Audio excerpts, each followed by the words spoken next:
Okay, well, welcome back to my life. I'm doing my truck project, trying to get this thing put back together, and something's always jumping in the way. My data center was doing maintenance on their power systems Friday night and Saturday night, which was last night. This is Sunday. And apparently they fed a big old surge through one of the lines, and it smoked one of my firewalls. Unfortunately, it's a customer firewall. So right now, I've got a cabinet that's dead and not talking to the world. So I need to go to the warehouse and pull one of my spares. I don't think I have a spare of the same model. So I'm going to have to pull a different one and then rework the configuration and all that stuff. So I've got at least a half a day task in front of me here, I'm sure.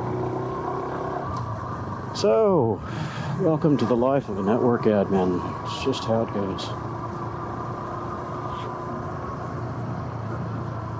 Yesterday was okay. I had a little bit of cleanup to do after the first round of power changes. They said they were only going to be shutting down one leg at a time. Of course, I've got redundant power in the cabinets. But I think they shorted a couple of the legs. They had a bad neutral somewhere, and they ended up shutting both legs down temporarily because a lot of my gear shut down. I do have a little bit of coasting capacity in there. Not supposed to have battery backups in the cabinet, but I do for some of the critical equipment. Anyway, those pieces stayed up, but everything else showed runtime of just a few hours, which tells me, oh yeah, guess what? They lost power. And why is this guy sitting in the middle of an intersection? Oh, because he wants to put up a sign. Just leave your car in the middle of the intersection. Okie dokie. Yeah, don't bother parking further back out of the traffic and just walking up to the end of the median. Why use logic? Anyway, I digress. So, yeah, my day has gotten off on the wrong foot here. It's going to be interesting to say the least. I know that I do have a couple of spare firewalls in my inventory, but I'm quite sure they're not the same model, so it's not going to be a straight swap. I've got all the configurations of everything backed up, and I always do. So it would normally just be a matter of dumping the config onto the new firewall, and away I go. But no, it's going to be a reconfigure because of interface naming and all that stuff. A lot of traffic for a Sunday.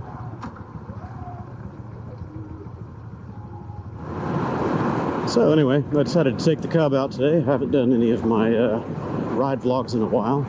I've got a huge queue of stuff sitting on the editing bench that needs to be cut and graded and reassembled and figure out what I can use. I've got 2 or 3 ride videos that I've done, like the road trips. I just haven't had time to get to those yet. I need to finish up my scooter trip to Arkansas. I still have a couple of days of that I'm going to try to condense down. I always hate putting just a whole lot of boring ride footage in those, but some people do enjoy watching just the rides, you know, the scenic twisty roads and trees and all that stuff. So hey, happy to accommodate. That's why I go out there and do that stuff, is to see that. It's just hard to edit those videos and not bore the heck out of people that aren't interested in watching them. And then I got a couple of other road trips that need to be assembled and put out there. A couple on the Riker and some other, miscellaneous stuff that isn't necessarily moto-centric. My truck project that I'm working on, and just trying to clean up that old beater. It's a work truck. I don't want it to look nice necessarily, but I do want it to be mechanically sound and not stink inside. interior is horrible when I got the truck, and I vacuumed it and tried to take care of it somewhat, but it was just nasty to start with, so it was time to gut it and clean it up, get all the cigarette smoke and the crap out of there. I probably should have started recording at the very beginning of that project, taking pictures and all that stuff, but as is typical, I just want to get it done, so I started recording after I'd already begun the saga.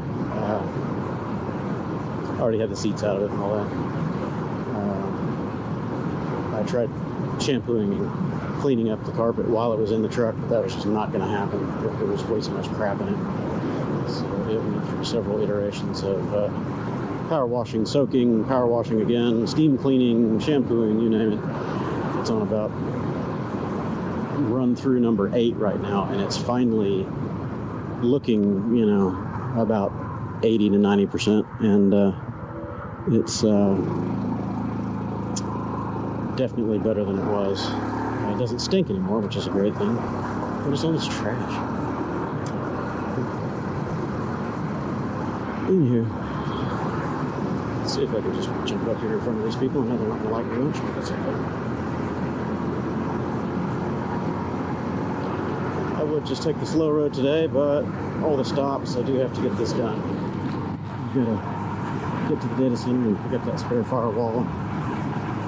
Pick up the spare firewall at the warehouse and get back to the data center.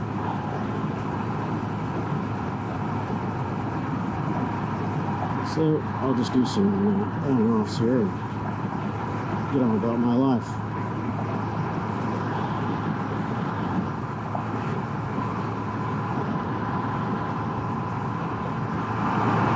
So again, I apologize to all of my regular viewers. I haven't been very consistent over the last many months with COVID and all the other stuff that's going on. We went through a little phase of burnout there, and I just didn't have enough time or enough motivation to keep editing and posting. There's always so many negative commenters and reviewers out there. I just got kind of burned out for a little while, but I'm going to try to get back to posting for the people that do enjoy watching, and get back to the moto videos. I'd like to do more trip related stuff now that my workload has kind of slowed down a little bit. Trips are definitely coming up for the fall, and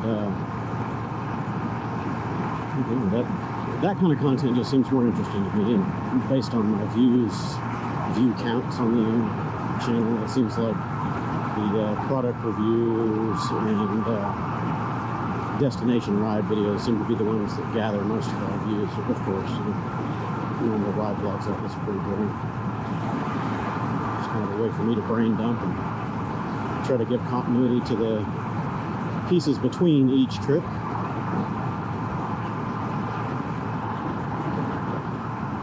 So I'm just maintaining a steady 56, 57 indicated, so I'm doing about 60.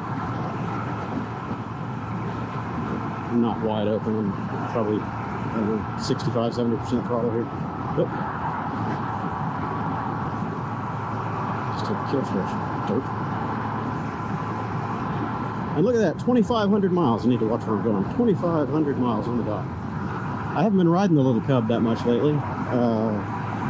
I take it around, to this grocery store and a little around town errands, but I haven't been doing lots of commuting for work over the last many months, obviously. Doing a lot of remote work, and the commutes that I have been doing for work have been longer distance, and I'm carrying gear with me and stuff, so I've been taking my truck or my cars to get to and fro. So the bikes have been just sitting, and I've only been taking them out for short little stints on the weekends, and nothing really entertaining. Hell, I think I haven't even been on a bike in probably 2-3 weeks at a stretch, which is very, very rare for me. Usually I don't go more than a day or two without going somewhere with one of my bikes. So, I figured today was as good a day as any. The weather's nice this morning. It's humid, but not hot yet. It's high 80s, low 90s right now. It's probably So 65% humidity, so it's not too bad. But it's going to be about 100 again today. So I'm going to ride. This is the leg that I'm going to do it. So I'm taking the Cub over to the warehouse to search for the firewall, and I'll pick up my cord, which has been sitting there for a week. I dropped it off there and picked up the truck and took it home to start my cleanup project on that. So the cord's just been sitting at the warehouse. So that's what I'll drive back. Ferrari hauling ass over there in the HOV. Doing better than 100. Gotta watch out. There's probably had a few constables through here. Finally, the constables are out here patrolling this mess. It's gotten really bad out here on I-10. Pretty much since the COVID deal started. The speeding is just out of control. I mean, people are routinely going well over 100 miles an hour out here, and bumper munching and cutting each other off and just being stupid. The traffic load is probably only about a quarter to a third what it usually is, but that's emblazoned and emboldened a lot of these dipshits to be even more aggressive than they were before. Now that they can speed, there's less stuff in their way. They've gotten really hyper aggressive, and apparently the accident statistics are kind of bearing that out. There are fewer accidents overall because of the lower traffic volume, but there are more fatality wrecks percentage-wise during all this nonsense, according to the official Texas DMV and highway patrol statistics. So yeah, more speed and more deaths. So are those COVID deaths? I won't get into that political discussion, but yeah.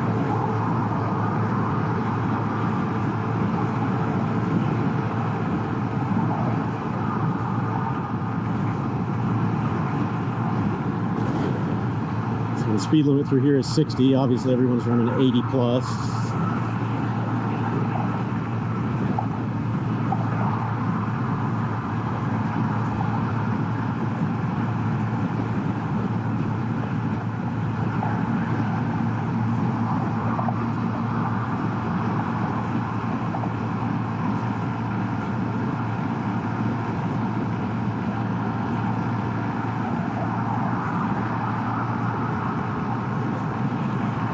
I don't see any constables on this side. There have been on the other side quite a bit. Today it doesn't look like there's any patrolling this side of it. They'd be raking in some change today. He's 20 plus over the limit. Reckless driving, reckless endangerment, $500 a pop minimum.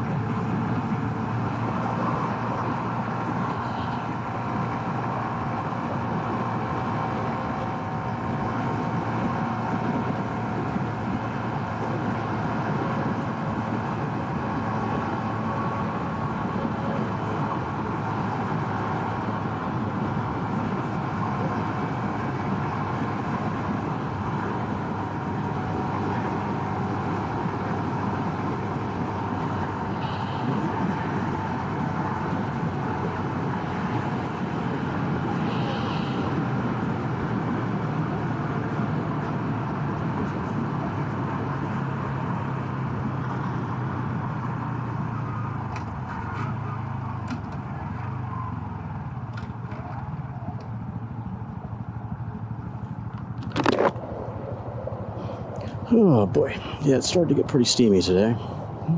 Yeah, sitting still sucks. Whew, it's hot.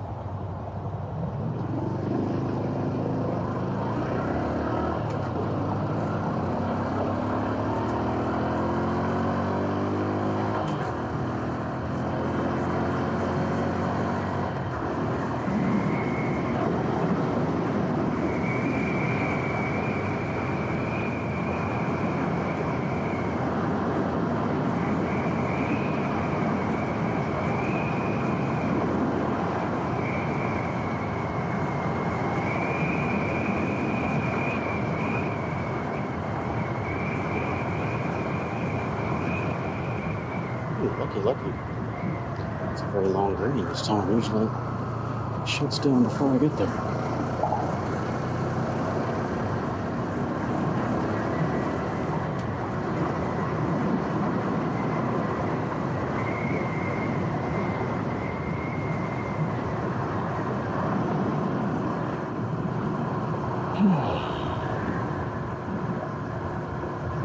Yeah, this would be a nice day to just be out cruising the back country highways. Just relaxing. So hopefully this firewall swap won't take more than a couple of hours. These projects always tend to take longer than they should, but let's see.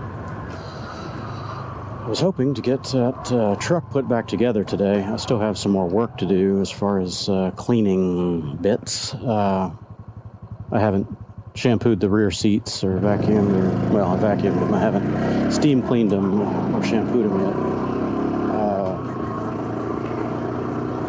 So I still have that ahead of me, but at the very least, I'd like to get the carpet back in it and the headliner back in it. Just get those big pieces out of my garage and my dining room. Much to my wife's chagrin, I took over the dining room table for the headliner because it was the only large elevated place I could find to work on it that was reasonably safe and not going to get something dropped on it or stepped on or whatever. These fiberboard liners aren't all that durable, so you don't want to abuse them. And with this truck being 17 years old, if good luck finding another headliner and get one out of a salvage yard, it's going to be a pretty big deal. Certainly can't buy one new. So I'm trying to take care of it as much as possible, yet clean it up and get all the stains out of it. It came out really good too. I'll try to show pictures of that in a little while, or video of it. Now can I get my remote out of my pocket? And he can. Did he get it? Oh, yep, there it is. Don't need that glove.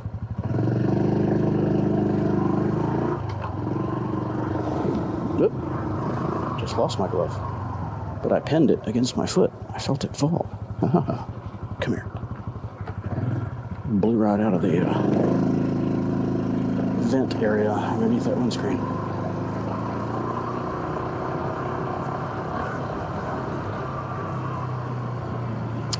Okay. Now comes the search and rescue portion. I'm going to try to find a suitable firewall in my inventory of, as Ave, whatever, how you pronounce his name, as he calls it, Empire of Dirt. Man, I got an empire of steel dirt in here, steel and silicone. But it always pays to not throw it away if it's still useful, because in this case I would be buying another firewall for $1,000 or so instead of just using an old one that I've got in stock. So anyway, this is that. I'll return with you in a little bit.